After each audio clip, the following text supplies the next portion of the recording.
Hi everybody, Brian from the channel Brian here, and it's time for me to review the new hidden camera prank road trip comedy movie Bad Trip.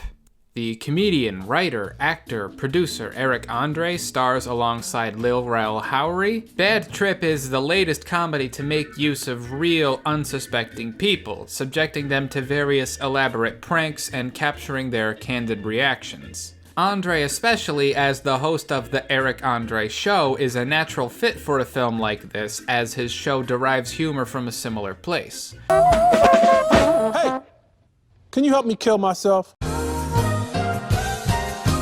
My favorite is that episode where he hits his head on the fourth wall, and it's not even part of a joke, it just happens.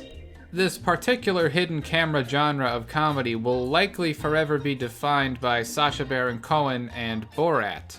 Now that's a great movie, and it does a lot right melding candid comedy with the story itself, but holding every film of this style up to its blueprint isn't quite fair.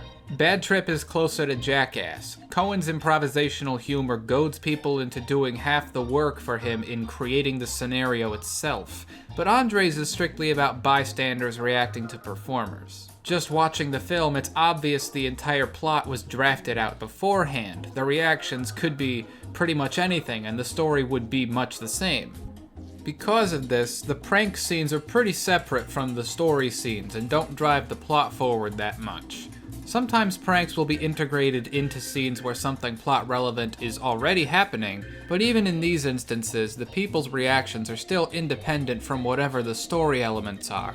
It's still funny, but I prefer a little more fusion between the two, as I think that adds cohesion. Regardless of any individual sequence succeeding or not, Bad Trip has the benefit of Eric Andre in his element. Every performer's execution of their role is comedic and top-notch. The overall mission statement of the film is done, and done well. What I mean is, Eric Andre's style of comedy has always come across as meeting people where they are, rather than punching up or down at them. I think if you're going to compare this to Borat, keep in mind that behind all Cohen's antics, a lot of the humor was to expose the awfulness of the people he was talking to. In Bad Trip, sure, it's edited down, but most people's first reaction is to help the characters. Raunch and violence aside, Bad Trip is actually kinda heartwarming if you look at it from the right angle. The jokes are largely hit and miss for me, often coming down to how much suspension of disbelief you'll allow the film.